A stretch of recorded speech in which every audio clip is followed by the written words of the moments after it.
everybody. It's December 1st, which means we are making Christmas recipes on the Topless Baker YouTube channel. And it's complete with lots of Christmas hats. I'm going for the Santa hat today.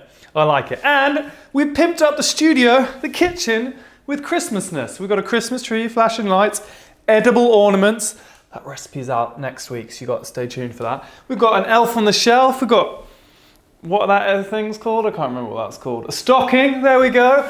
And today we're gonna kick things off with a chocolate Yule log. Now last year I tried to make a chocolate Yule log for you guys, and I Father Christmased it up. If you know what I mean, I messed it up. So it wasn't very good. So this year we're gonna do a slightly different recipe so that I don't mess it up. And we're gonna start with our ganache, which is gonna be part of the roulade cake. So what you wanna do is pour your cream over the top of your chocolate, and then you wanna keep it low and slow. So put your bain-marie on a really low heat and just stir it together really slowly until everything is nice and melted and smooth. Now, once that is all melted, my little trick of using a bain-marie, you should be left with a super velvety ganache, which looks unbelievable. So we're gonna set that to one side to cool, and in the meantime, I'm getting my egg whites and my sugar ready for my meringue. Now, to make our meringue, I've got my egg whites in a stand mixer, and I've got some caster sugar here. So I'm gonna beat these, whisk these on a medium speed until they're frothy, and then I'm gonna slowly add my sugar, and we're gonna whisk them until we have really stiff peaks. And then what you're left with is this luscious ganache, which is light and lovely, and then this lovely meringue, which is also light and lovely, and the two things marry together and they make a light and lovely chocolate cake. So get whisking and then add your sugar.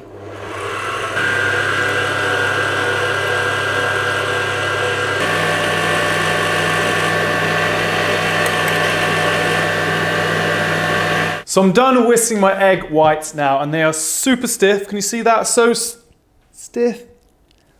I can drop them on my head. I had a hat on though, so it was fine. My hair would have been fine. So I'm gonna fold my meringue in thirds into this ganache mixture. So I'm gonna take a big scoop, take it in, look at that. And we're just gonna start working from the middle, spinning our bowl, mixing these two together until they're really nicely incorporated. And then I will add another third and then another third, and we will be left with this light cake mixture. So when I'm folding, what I do is I'll go through the middle twice and I'll spin the bowl. So I go pow, pow, spin, pow, pow, spin. And that's how I fold everything together, because you get everything off the bottom by scraping it, and then you incorporate it all by giving it a good little spin. Now this is all mixed and it looks so good. And what you need is a really big tray. And I've lined this with butter and then stuck parchment paper over it like that. And we're gonna tip this mixture onto the tray.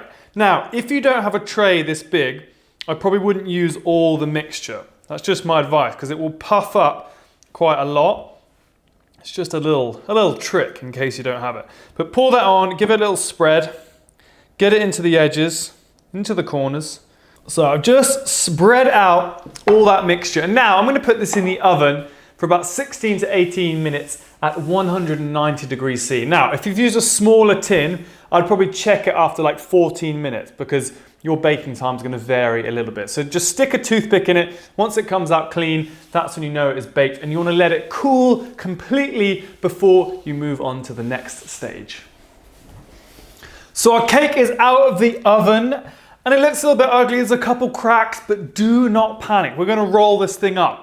So it doesn't matter if there's a couple cracks. And I did eat a little bit of the edge, but honestly, this cake, if you just fill this cake with cream and you eat it, honestly, that is totally fine with me, because it is so good, so good. So here, I've got 500 ml of double cream or heavy cream, which I've whipped, kind of soft peaks. I've added a teaspoon of sugar and a teaspoon of vanilla, so it's a vanilla cream. And I'm gonna pour this on top of my cake, all right? Look at that. And a good tip, if you over whip your cream, because I've done it many a time, just add some more cream in and give it a whisk. So add like 1/3 of a cup more, and that will just help bring it back. So once I've got all that out, what I'm gonna do is I'm gonna take a spatula and I'm gonna spread this mixture to the edges. But what you don't wanna do is go all the way over. Leave a little bit of a gap, because as you roll this, what's gonna happen, it's gonna squish out a little bit. So just make sure you leave a little bit of a border. And then once you've got your cream on there, I decided I wanted to add a few strawberries. You could add some raspberries, but I'm going to take some strawberries, I'm going to kind of push them in, just for a little extra flavor, a little bit of color in there. And then this is the key part. So what we're going to do now is we're going to roll it. And you'll see I've actually put my cake onto a tea towel. So we're going to lift up the tea towel, and we're also going to grab the baking paper at the same time. And we're just going to gently kind of pick this up and roll it on itself. So kind of pull the baking paper back. Don't worry if it cracks, it's absolutely fine. And just keep kind of pushing it and getting a nice tight spiral, all right? So keep pushing, just lifting that baking paper away. Just like that, just like that. And once you've got that paper out the way, now we need to transfer it onto another bit of parchment paper. So I'm going to kind of move this around. I want to make sure the seam is at the bottom. I'm going to really kind of carefully, I don't even know how to do this. I just really want to carefully pick this up. I'm going to roll it over. I'm going to roll it again, like that, into the middle of my parchment paper. We're going to wrap this up, like that. And now you should be left with a log. And what you're going to do with this is you're going to put this in the fridge. Now I like to do this the night before. So I put this in the fridge overnight, but you could probably do it for like 3 hours. You just want this cake to really cool and set up. So stick it in the fridge overnight if you can. It just helps you the next day because it's kind of ready to go. And then when we come back, we can make the glaze and we will be ready to finish our Yule log. So my roulade has been in the fridge, so it's chilled. And now I'm kind of ready-ish to serve. I'm like maybe an hour away, ready to serve. So this is when we need to get on with the glaze. So usually with a chocolate Yule log, you would pipe a ganache around the outside, but we're gonna step it up. We're gonna make almost like a chocolate mirror glaze. It's not a mirror glaze, but it's kind of similarly got that shine to it. So what I've got in a pan here is water. I'm gonna add loads of sugar in and some cream, and we're gonna boil that for about 2 minutes, all right? So you wanna add all that in, bring it to the boil, and then we're gonna add in our cocoa powder. Now while that mixture is boiling away, what I just need to do is bloom my gelatin. So I've got some gelatin sheets in a bowl. I'm gonna add some cold water just over the top, and I'm gonna let them sit there until they get nice and soft. So that's been boiling away now, and I did spill a little bit, sorry about that. And now I'm gonna add in my cocoa powder, and I'm gonna switch to a whisk, and I'm gonna whisk this, and we're gonna boil this for about 5 minutes. As soon as we boil it for about 5 minutes, we're going to take it off the heat. We're going to allow it to cool for a minute or so, and then we will add in the gelatin. Okay, so I've boiled this mixture for 5 minutes, and I've just taken it off the heat, and I've let it sit for a minute or two, and now I'm going to add in the gelatin. So this was the gelatin that I bloomed earlier. I'm going to squeeze out that excess water because we don't want that. So squeeze that out with your hands. If you get any, drop any in there. You don't want to lose that gelatin. Get that out, and then we're going to pick that up, we're going to drop it into this chocolate mixture, and we're going to whisk really quickly, and the heat of that mixture is going to melt that gelatin. Keep whisking, keep whisking, keep whisking, and you'll see it will give it a really nice shine as well. And now, what you could do is you could use a hand blender and blend this, and it would make it really, really, really smooth, but I haven't got a hand blender. So what I'm going to do is I'm going to sieve it, and this will help catch any kind of lumps of cocoa powder. It will also help catch any little bits of air. It can help catch the air bubbles. It's really important. So take a sieve, a really fine sieve, take your mixture and just pour it over a jug like this, and try not to spill any on the table. Look at that, I didn't spill any. And you should be left underneath with a really deep, rich, velvety chocolate glaze. And now at this point, that glaze is super duper hot. So if I was to pour that over my cake, what would happen is it would all drip off, the cake would look really ugly, and it wouldn't be very good.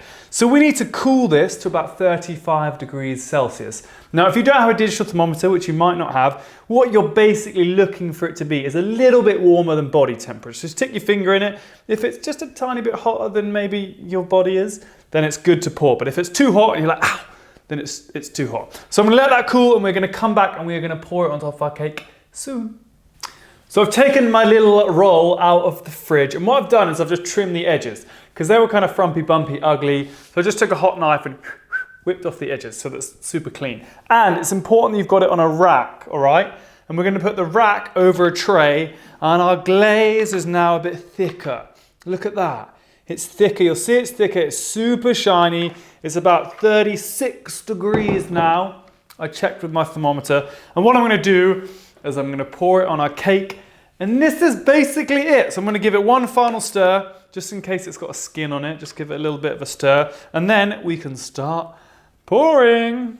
And what I'm going to do is just try and get this all over it. So I'm going to start covering the front, making sure the sides are completely covered as well, and just move back and forth, and you'll see you're left with this lovely velvety smooth glaze that goes over the top. And once you're finished pouring, look at that. I mean, how good does that look? Looks incredible. So what I'm going to do is I'm going to wait for this to stop dripping. I need for that to completely stop, and then I'm going to lift it up, put it onto my serving plate. We can do a little decoration, and then we're ready to eat. Right, so look at this cake. Oh my goodness. So I literally just let it set on that rack for 2 minutes, and then lift it up with a spatula, put it onto a cake stand. It looks so good.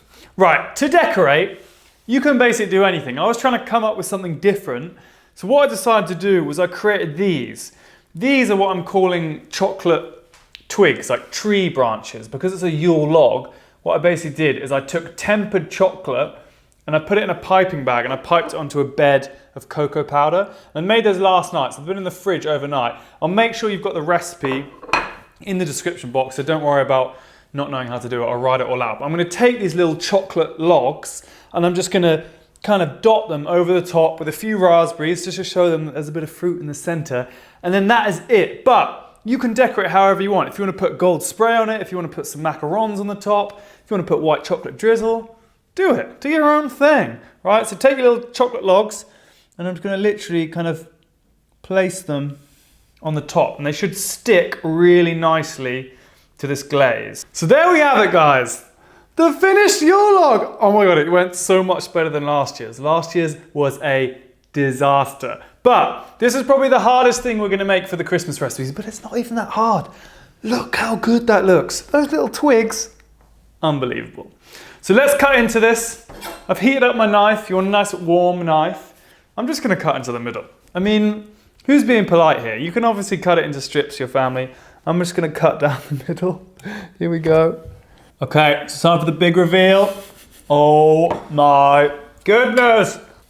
Okay, I'm just going to take a little slice. I've been eating chocolate all day. Oh. Guys. That cake is light. You've got the rich cream, the sharpness of those raspberries, and that glaze. Oh my goodness. That is a showstopper. That is going to kill it at your Christmas parties or your family Christmas. You've got to make this one. And if you make it, you've got to send me a message or send me a picture. I want to see it. And don't forget, guys, next week on Thursday, edible ornaments. They'll be out on my channel. They're so cute. You don't have to make baubles anymore. You can eat the cookies. So guys, don't forget to subscribe to Topless Baker. Lots of Christmas videos coming. I hope you enjoyed it. More Christmas hats coming too. I'll see you next week for more Topless Baker goodness. Bye!